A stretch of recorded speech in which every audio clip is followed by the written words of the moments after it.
Hello friends, welcome to our official YouTube channel The English Await, in which we throw light on all the aspects of grammar, vocabulary and literature being crucial and important for all the competitive examinations. Dear friends, today we have an important session on common error on both the lexical and grammatical aspects of words. So friends, let's start. दोस्तों, पिछले session में मैंने आपको ए से संबंधित कुछ words के ऊपर एरर कराया था। आज उसी सेशन को कंटिन्यू रखेंगे। देखते हैं पहला क्वेश्चन क्या है। They agree with my proposal. तो दोस्तों, यहां पर जो एग्री विथ है यही एरर है। एग्री के साथ विथ कब लगता है, एग्री के साथ टू कब लगता है, इस पर हमें काम करना होता है दोस्तों। एग्री विथ किसी से सहमत होने के लिए लगता है। आप जब किसी व्यक्ति से सहमत होते हैं तो एग्री विथ लगाते हैं, जैसे कि I agree with you on this matter. लेकिन अगर किसी के प्रपोजल, इनविटेशन, रिक्वेस्ट आदि को एक्सेप्ट करना होता है, स्वीकार करना होता है, तो तब हम एग्री के साथ टू लगाते हैं दोस्तों। तो यहां पर एग्री विथ के जगह पर टू लगेगा क्योंकि प्रपोजल आया हुआ है। प्रपोजल को, इनविटेशन को स्वीकार करने के लिए एग्री टू लगता है। Agree to is equal to except. और एग्री विथ का मीनिंग किसी व्यक्ति से सहमत होना। I agree with my father, I agree with my friend, इस तरह से। तो पहला क्वेश्चन का एरर दोस्तों, एग्री विथ के जगह पर एग्री टू लगाना है आपको। Question number 2, television has harmful effect on eyes. दोस्तों, यहां पर इफेक्ट के जगह पर इफेक्ट आएगा, क्योंकि इफेक्ट और इफेक्ट में एक अंतर यह है कि इफेक्ट वर्ब है जबकि इफेक्ट नाउन है। इफेक्ट प्रभावित करना, प्रभाव डालना, जैसे कि हम कहेंगे स्मोकिंग एफेक्ट्स आवर हेल्थ। तो यहां पर जो इफेक्ट है वो वर्ब है, प्रभावित करना, प्रभावित करता है। Such food affects our health. तो यहां पर जो इफेक्ट है वो वर्ब है, प्रभावित करता है, प्रभाव डालता है, जबकि इफेक्ट, प्रभाव, ये नाउन है। अगर आप बोलेंगे इस तरह की खाद्य का हमारे शरीर पर बुरा प्रभाव पड़ता है, such food has bad effects on our body या ऑन आवर हेल्थ, तब आप इफेक्ट को यूज करेंगे। तो दोस्तों, यहां पर नाउन की जरूरत है, इसी वजह से यहां पर इफेक्ट आएगा इफेक्ट की जगह पर। Question number 3, Covid is affecting lungs. Effect को लेकर और एक सवाल है दोस्तों। इफेक्ट एक नॉन प्रोग्रेसिव वर्ब है। नॉन प्रोग्रेसिव वर्ब वे वर्ब होते हैं जो कंटिन्यूअस और परफेक्ट कंटिन्यूअस टेंस में यूज नहीं होते, जैसे कि नो, KNOW, नो, एग्री, ये नॉन प्रोग्रेसिव वर्ब हैं। इनको हम कंटिन्यूअस और परफेक्ट कंटिन्यूअस टेंस में यूज नहीं करते। I am knowing, we are agreeing, इस तरह का ये इंग्लिश गलत होता है क्योंकि ये नॉन प्रोग्रेसिव वर्ब है। Non progressive verb basically mental state, reactions, इस तरह की चीजों से उनका संबंध होता है। तो एफेक्ट एक स्टेट को दर्शाता है, ये नॉन प्रोग्रेसिव वर्ब है, स्टेटिव वर्ब है ये। और जो स्टेटिव वर्ब या नॉन प्रोग्रेसिव वर्ब होते हैं वो कंटिन्यूअस टेंस में यूज नहीं होंगे। अर्थात कोविड इज अफेक्टिंग लंग्स गलत है, कोविड अफेक्ट्स लंग्स होगा। इसको आपको इंडेफिनाइट टेंस में यूज करना पड़ेगा। दो तरीके से इनका एरर आता है। अगर non progressive verb continuous tense में यूज हुए होंगे तो उनको आपको इंडेफिनाइट में करना पड़ेगा, जैसे कि कोविड इज अफेक्टिंग है तो इसको कोविड अफेक्ट्स करना पड़ेगा। और अगर ये परफेक्ट कंटिन्यूअस टेंस में यूज होते हैं तो आपको परफेक्ट टेंस करना पड़ेगा, जैसे कि I have been knowing them for a long time. ये परफेक्ट कंटिन्यूअस है तो इसको आपको परफेक्ट करना पड़ेगा, I have known them for a long time. तो दोस्तों, यहां पर अफेक्टिंग का इज अफेक्टिंग के जगह पर ये अफेक्ट्स हो जाएगा, क्योंकि यह एक नॉन प्रोग्रेसिव वर्ब है। आपको दो एग्जाम्पल और दिया, नो, KNOW, नो, और agree. Question number 4, our behaviour affects on our children. दोस्तों, प्रीपोजिशन का भी एक बहुत यूज करने का बड़ा ट्रेडिशन रहता है कि हम प्रीपोजिशन कब यूज करें और कब ना करें।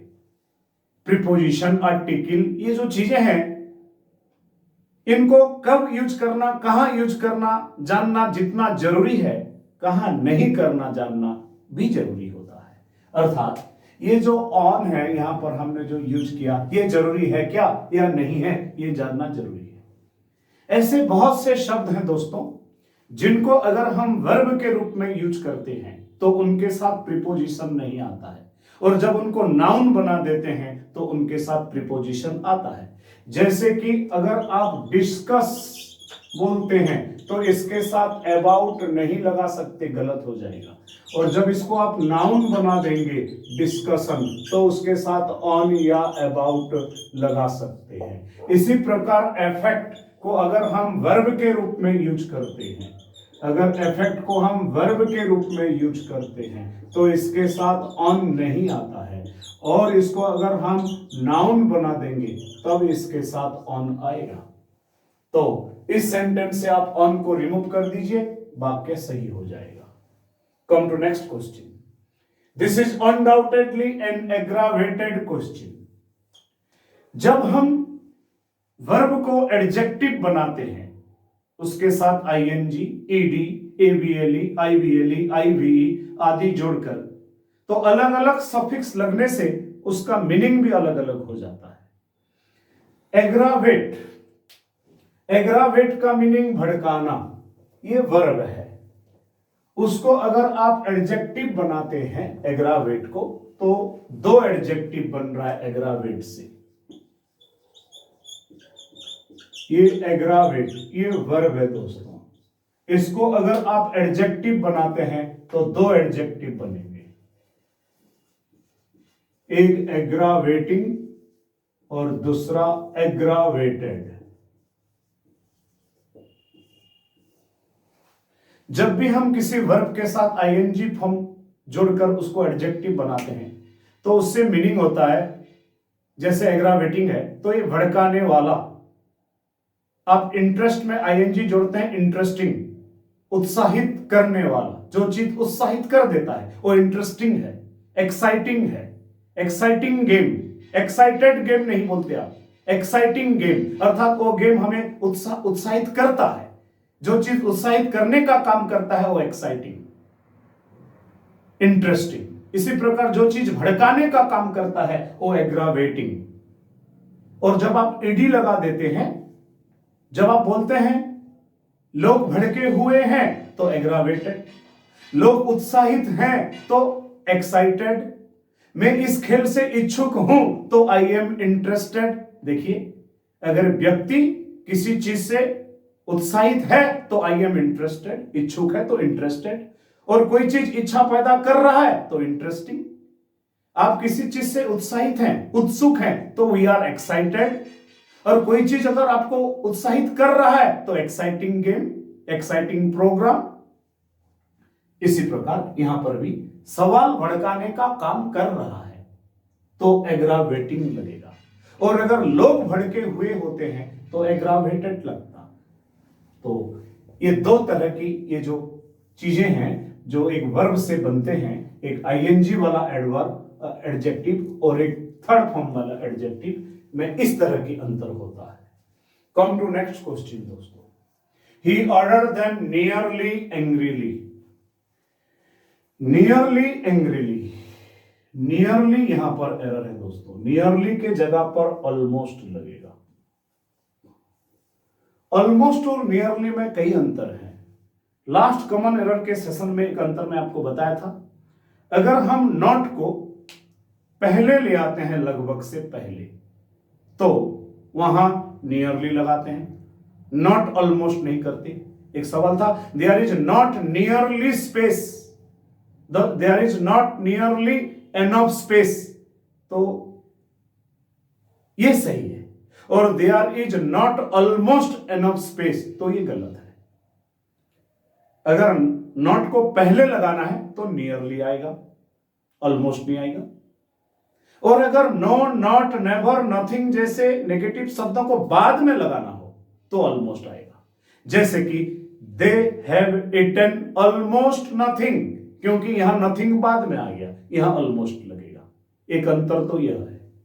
यहां पर जो सवाल है दोस्तों, यह है ऑलमोस्ट के बाद एलवाई वाले एडवर्ब आते हैं, नियरली के बाद एडवर्ब ऑफ मैनर नहीं आता एलवाई वाला, विशेष रूप से एलवाई वाले एडवर्ब जो है ऑलमोस्ट के बाद आएगा, तो यहां पर नियरली के जगह पर ऑलमोस्ट लगाना है।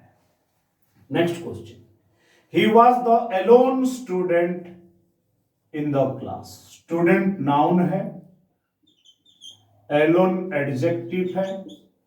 दोस्तों एडजेक्टिव का पोजीशन को लेकर एरर आता है। आपको डिक्शनरी में बहुत से शब्द मिलेंगे जो एडजेक्टिव हैं, लेकिन एडजेक्टिव का पोजीशन को लेकर सवाल आता है। एडजेक्टिव का दो पोजीशन होता है दोस्तों, एक एट्रीब्यूटिव पोजीशन और एक predicative position. Attributive use of adjective means जब हम एडजेक्टिव को नाउन से पहले लगा देते हैं, और प्रेडिकेटिव यूज मतलब जब एडजेक्टिव को नाउन के बाद लगा देते हैं। कुछ एडजेक्टिव ऐसे हैं जो केवल नाउन से पहले लगते हैं, और कुछ एडजेक्टिव ऐसे हैं जो नाउन से पहले नहीं लगते, नाउन के बाद लगते हैं, या सब्जेक्ट और वर्ब के बाद लगते हैं। जैसे कि अभी जो मैंने आपको ये लिखा हुआ है एलोन, एलोन कभी भी नाउन से पहले नहीं यूज होता। आप डिक्शनरी में जाके देखेंगे तो एलोन के ब्रैकेट में लिखा होगा नॉट बिफोर नाउन, तो यहां पर एरर है दोस्तों। एलोन स्टूडेंट नहीं होगा, स्टूडेंट एलोन होगा। आपको एलोन को स्टूडेंट के बाद ले जाना पड़ेगा, ये एरर है दोस्तों। एलोन के पोजीशन को लेकर, अर्थात इसका सही फॉर्म होगा he was the student alone in the class. Come to next question, he feels alone after the death of his parents. माता पिता के मृत्यु के बाद वो अकेला महसूस करता है। एलोन के जगह पर दोस्तों यहां पर लोनली लगेगा। एलोन और लोनली में अंतर क्या है? मीनिंग सेम हो सकता है अकेला, लेकिन एलोन ये दर्शाता है कि आपके आसपास कोई नहीं है, आप अकेले हैं।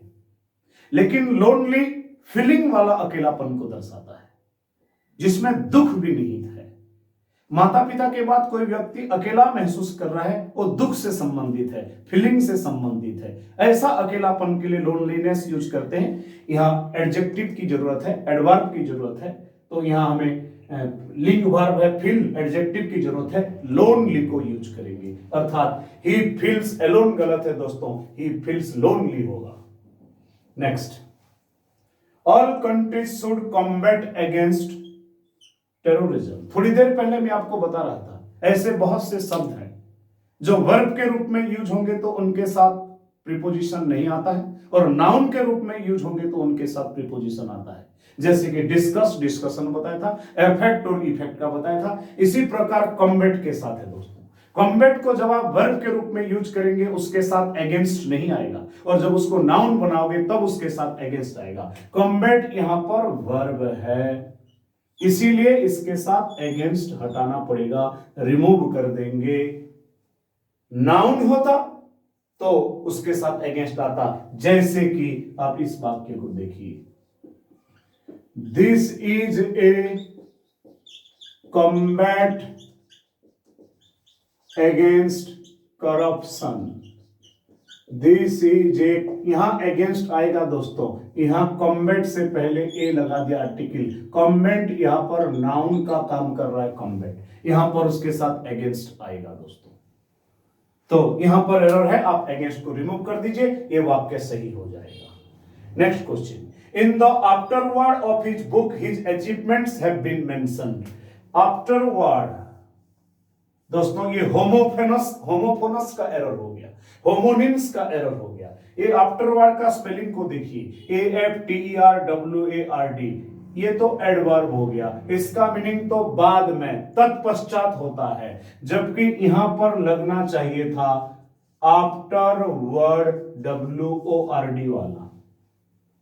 आफ्टर वर्ड जो किसी भी किताब, किसी भी नोवेल आदि के एंड में लिखा होता है, उस लेखक के बारे में, लेखक के द्वारा भी हो सकता है तथा दूसरे किसी ऑथर के द्वारा भी लिखा जा सकता है, किसी किताब के एंड में उस लेखक के बारे में, तो वो होता है आफ्टर वर्ड। एक होता है प्रीफेस, प्रीफेस, इंट्रोडक्शन, प्रीएम्बल, ये शुरुआत में लगते हैं दोस्तों, और आफ्टर वर्ड, एपिलॉग, ये एंड में लगते हैं दोस्तों। आफ्टर वर्ड, तो ये आफ्टर वर्ड ये वाला WORD लगेगा यहां पर, और ये आफ्टर वर्ड तो एडवर्ब है, इसका मीनिंग तो बाद में, तत्पश्चात होता है, तो यहां पर आप आफ्टर वर्ड यूज करेंगे। ये होमोफोनस या होमोनिम्स का एरर है।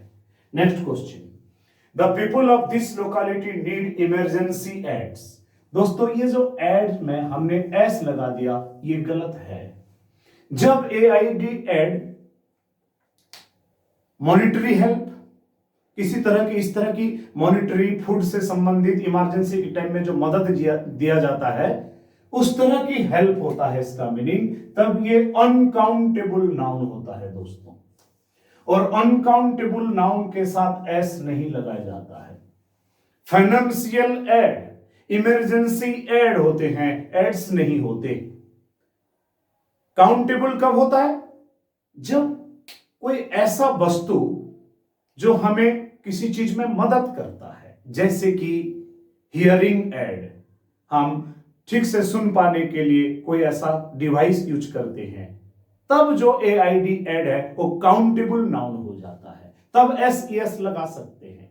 लेकिन फाइनेंशियल, इमरजेंसी, ऐसे संबंध में जो हेल्प दिए जाते हैं, तब एड अनकाउंटेबल होते हैं, और अनकाउंटेबल नाउन के साथ SES नहीं लगा सकते। Come to next question, trains after trains are coming on this platform. दोस्तों आफ्टर से हमने दो सब्जेक्ट को कनेक्ट कर रखा है, और एरर इसी से संबंधित है। सब्जेक्ट वर्ब एग्रीमेंट का एक रूल है कि जब आफ्टर से आप दो सब्जेक्ट को जोड़ते हैं, वो दोनों सब्जेक्ट सिंगुलर होना चाहिए, और उनके लिए जो वर्ब लग रही है वो भी सिंगुलर होना चाहिए।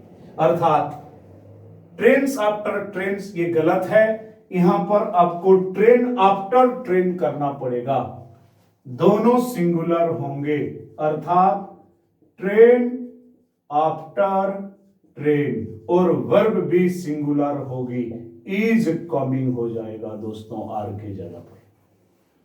तो आज के सेशन में हमने कई महत्वपूर्ण सवाल डिस्कस किया दोस्तों, और ये परीक्षा के लिए बहुत ही इंपॉर्टेंट रोल निभाते हैं। आप इस तरह के सवाल पर काम करिए, हम आपको इस तरह की मटेरियल प्रोवाइड करते रहेंगे। आप हमारे वीडियो देखते रहिए, और please keep subscribing, keep sharing, keep commenting if you enjoy all our sessions. Thank you for watching दोस्तों। जय हिंद, ऑल द बेस्ट।